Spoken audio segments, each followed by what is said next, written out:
Assalamu alaikum students. I hope you all are fine. I am Arish Farooq and you people are watching Science Spirit channel. जी तो students, जैसा कि मेरी video का cover और title बता रहे हैं कि कुछ कैलकुलेशंस हैं जो आपको अपने फाइनल टर्म एग्ज़ाम से पहले करनी चाहिए।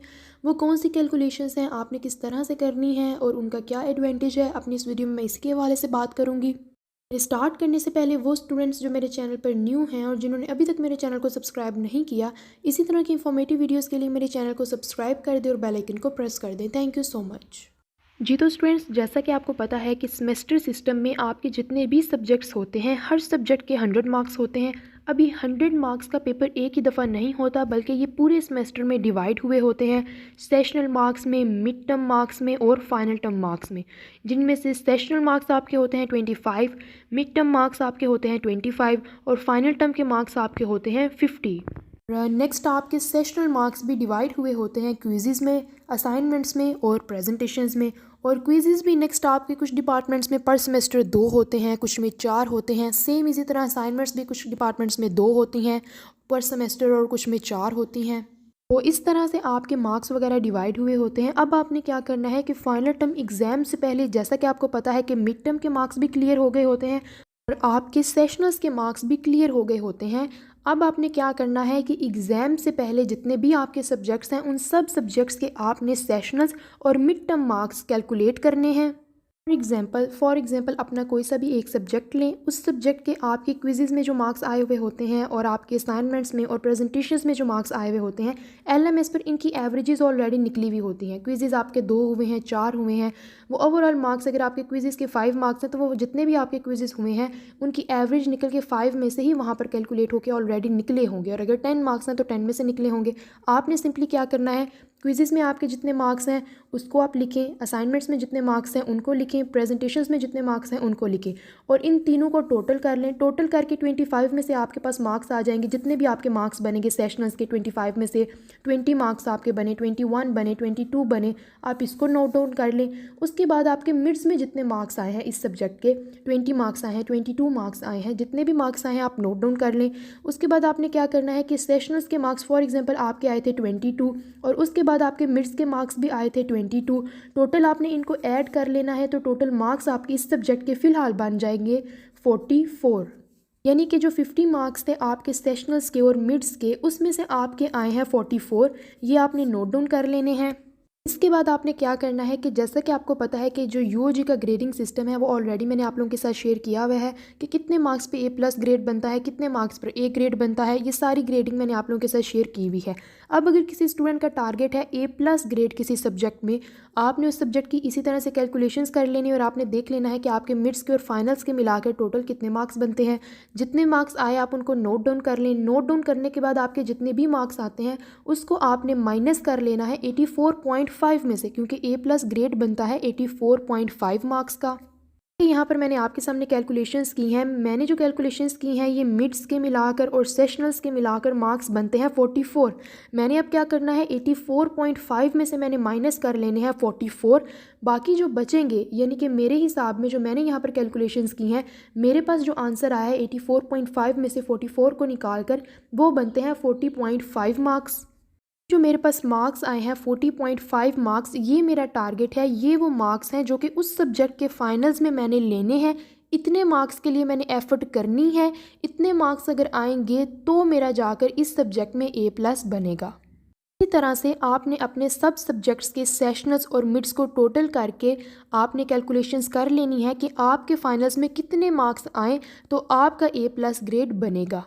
अब हर सब्जेक्ट के सेशनल में भी डिफरेंट मार्क्स आते हैं, मिड्स में भी डिफरेंट मार्क्स आते हैं। कुछ सब्जेक्ट्स के आपके सेशनल्स अच्छे नहीं होते, कुछ के मिड्स अच्छे नहीं होते और किसी सब्जेक्ट के आपके मिड्स भी अच्छे होते हैं, सेशनल्स भी अच्छे होते हैं। तो आपके जितने भी सब्जेक्ट्स हैं आपने सब सब्जेक्ट्स की कैलकुलेशंस करके रख लेनी है और कैलकुलेशंस करने के बाद आपको पता चल जाएगा कि इस सब्जेक्ट में आपको A+ के लिए फॉर एग्जांपल 36 मार्क्स चाहिए, किसी के लिए 40 चाहिए, किसी के लिए 44 चाहिए।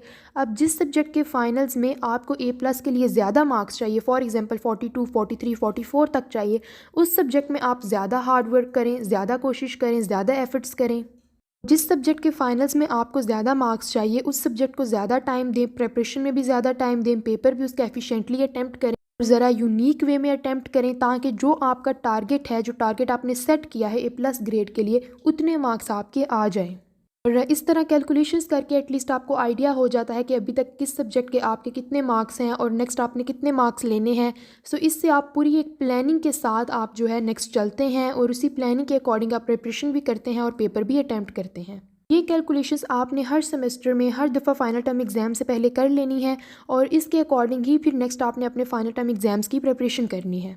इसी तरह वो स्टूडेंट्स जिनका टारगेट ए है या B+ है, अब हर स्टूडेंट का टारगेट A+ तो नहीं होता।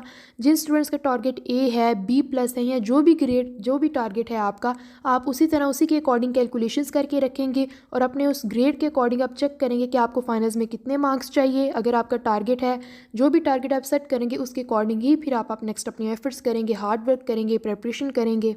और रही बात ग्रेडिंग सिस्टम की, तो इस पर मैंने पहले भी सेपरेट से वीडियो बनाई थी कि कितने मार्क्स पर कौन सा ग्रेड मिलता है।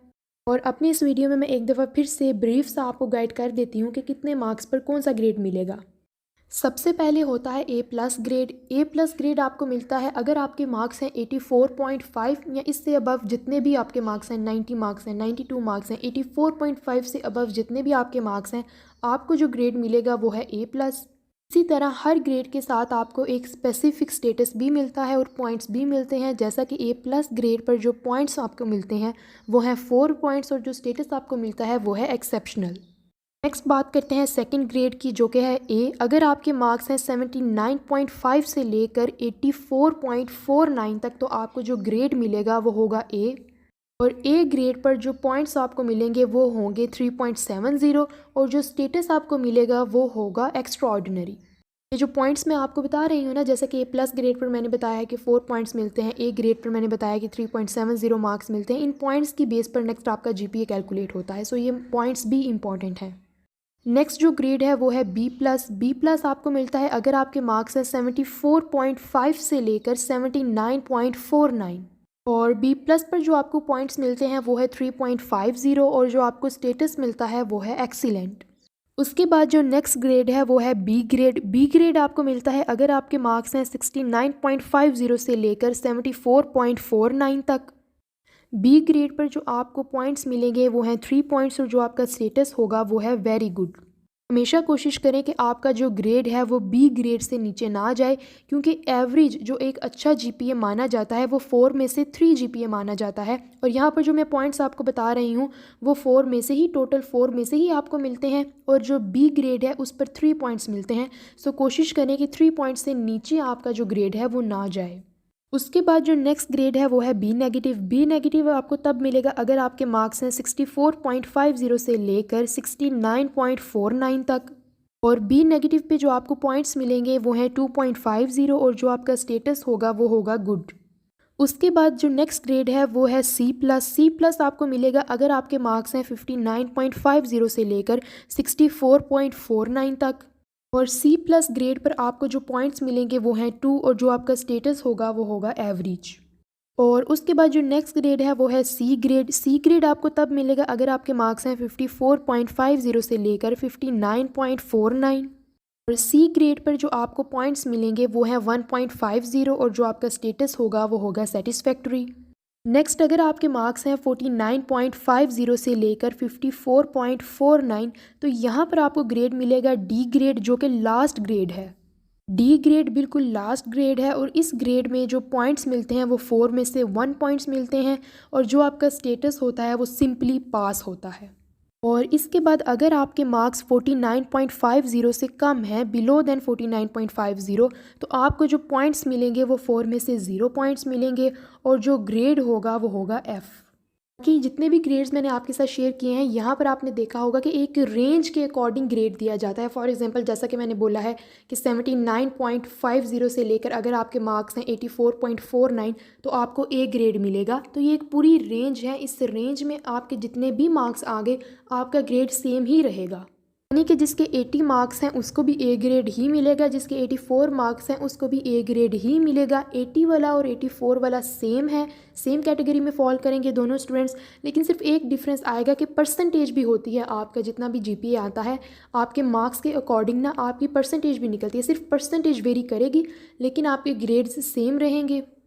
ये एक प्लानिंग होती है जो कि आपने एग्ज़ाम से पहले मस्ट करना होती है, क्योंकि आपकी परफॉर्मेंस दो बातों पर डिपेंड कर रही होती है। एक पहली बात है वो है हार्ड वर्क, और दूसरी बात है प्लानिंग।